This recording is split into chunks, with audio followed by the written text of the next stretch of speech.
élection municipale sur Radio Mont-Blanc. Et c'est quasiment la dernière fois qu'on entend ce jingle élection municipale sur Radio Mont-Blanc. Et oui, c'est le dernier rendez-vous spécial élection municipale. La rédaction est avec nous et comme une chorale, elle va répondre. Bonjour la rédaction. Bonjour. Eh bien, pas de fausses notes. Alors, le second tour, c'est dimanche et toute cette semaine, la rédaction a fait le point sur les enjeux de ce second tour dans les différentes communes. Je les rappelle, Albertville, Megève, Cluses et puis ce matin, on termine à Passy, c'est ça ? Effectivement, Passy, une commune qui, dans son histoire, a vu se succéder municipalité de gauche et municipalité de droite. Alors, pour ces élections, difficile de dire de quel côté la balance va pencher, puisqu'au premier tour, il y avait 3 listes divers gauche et 3 listes divers droite. Et c'est une liste investie par l'UMP, celle de Patrick Colibet, qui arrive en tête au premier tour avec 23,4% des voix. Derrière lui, la liste divers gauche d'Anne-Marie Berliou avec 16,6% des voix, talonnée par Guy Sanzano avec 16,2%, puis Michel Duby et Laurent Nardy au coude à coude avec 14,9%, et enfin Philippe Béguin avec 13,9% des suffrages. Alors même si à gauche comme à droite, des accords étaient attendus entre les candidats, 5 listes sur 6 finalement iront bien au second tour. Philippe Béguin, en dernière position au premier tour, a décidé lui de se retirer conformément à l'accord verbal qui a été conclu par les 3 listes de droite. Le candidat arrivé en tête reste, les autres se retirent. Cet accord aurait donc dû totalement bénéficier à Patrick Colibet, mais il n'en est rien et il nous explique. On a été surpris dans le sens où on ne s'attendait pas forcément à ce genre de résultat et surtout pas la différence de points par rapport à la deuxième liste, c'est-à-dire Anne-Marie Berliou. Alors favori, on ne sait jamais qui est favori, je préfère parler d'un outsider. En fait, il n'était pas prévu, je dis bien prévu, de faire une union des listes de droite. Nous avons discuté les yeux dans les yeux pour savoir quelle était notre position au deuxième tour. Donc l'accord écrit n'a pas pu être réalisé en raison d'une divergence de position dans les colistiers. Donc il était convenu tout simplement que ceux qui ne sont pas en tête se désistent par rapport à celui qui est en tête. Cet accord, donc, qui existait bien sûr que verbal, n'a pas été respecté par M. Sanzano, qui, pour une raison que j'ignore encore maintenant, a voulu se représenter. Alors si Philippe Béguin s'est donc retiré, Guy Sanzano a donc décidé de rester bien dans la course et déplore, lui, un accord caduc. Satisfait de son score au premier tour, il se dit totalement légitime pour rester au deuxième tour. On a dépassé les 16%, c'était une première étape qu'il fallait franchir et on l'a franchi, donc on est plutôt satisfait et on compte bien transformer l'essai au deuxième tour. Il y a eu une idée saugrenue de dire la liste arrivera en première, elle part toute seule et les deux autres s'écrasent totalement. Ce protocole n'a pas été signé et donc le protocole est devenu caduc dès la semaine dernière. Évidemment, il n'y avait plus d'accord du tout. D'autres se sont sentis obligés, pas nous. Il y a des listes de gauche qui partent. Il faut donner ce même choix à l'électeur, ce choix de droite. Non seulement rien n'est joué, mais j'espère bien qu'on sera en tête au second tour. Parce que si on regarde les compétiteurs en lice, il y a des personnes qui n'ont jamais exercé de responsabilité municipale. Alors que nous, on est prêts immédiatement, on a les personnes qu'il faut, on connaît les dossiers, on les a travaillés depuis presque un an. Pour nous, non seulement, on pense que ça se présente bien, mais je pense que l'électeur ne se trompera pas. Alors vous l'avez compris, si à droite l'heure est à la division entre 2 listes, à gauche, eh bien c'est pire. Aucun accord n'a pu être trouvé non plus entre les 3 candidats.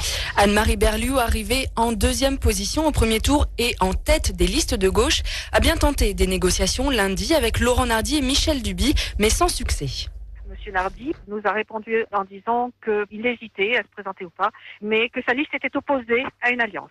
Quant à l'autre liste, moi je n'ai toujours pas eu de réponse de la tête de liste. Et là, ça a été beaucoup plus difficile parce qu'on s'est rendu compte que la décision de se représenter a été prise déjà le dimanche soir. De toute façon, on a bien compris que concernant les têtes de liste, il n'y a pas de possibilité d'échange.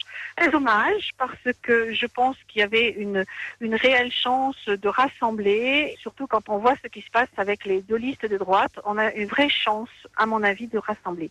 Alors, ce qui est intéressant, c'est que ce sont les citoyens de Passy qui sont en train de prendre la relève.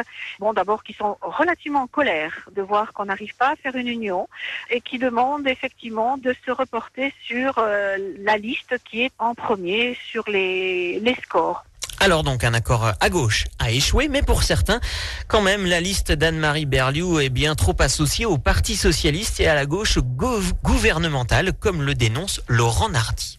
Nous avons fait un score tout à fait important. Seulement 76 voix nous séparent du Parti socialiste.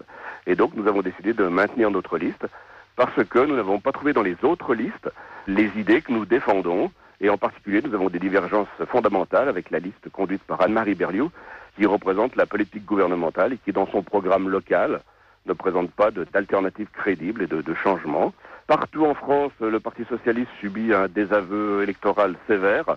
Et nous considérons qu'on ne bat pas la droite réellement sur le terrain avec une politique de droite. C'est la politique du gouvernement de François Hollande qui fait le lit de la droite. Les électeurs de gauche, il faut arrêter de les prendre pour des forces d'appoint qu'on utilise pour faire une politique de droite après. Nous appelons vraiment une mobilisation de l'électorat de la vraie gauche. Il faut un contrepoids, il faut des élus de ma liste, de la liste de rassemblement vraiment à gauche dimanche. Et quant à Michel Duby, eh bien lui aussi, il reproche à Anne-Marie Berliou sa proximité avec le Parti socialiste. Et puis quant à une éventuelle négociation de fusion des listes, la version de Michel Duby est assez différente de celle d'Anne-Marie Berliou. Il parle, lui, de conflit de personnes. Il pointe aussi du doigt l'effondrement d'une certaine gauche et espère récupérer les voix de Philippe Béguin. Nous avons été surtout confrontés à l'arrogance du Parti socialiste. Lundi soir, nous avons essayé de rappeler la responsable de la liste, et puis nous n'avons pas réussi à nous entendre, puisqu'en fait, on voulait mon exclusion du groupe. Alors, on pense que le Parti socialiste n'est pas du tout représentatif à Passy, qu'il s'est effondré comme il s'est effondré sur le plan national, et qu'il n'est pas du tout rassembleur comme nous le sommes, nous, évidemment. Si nous sommes très optimistes, nous pouvons être aux manettes de la commune. Si le transfert des voix de M. Béguin se fait en notre faveur, eh bien, effectivement, nous pouvons créer la surprise.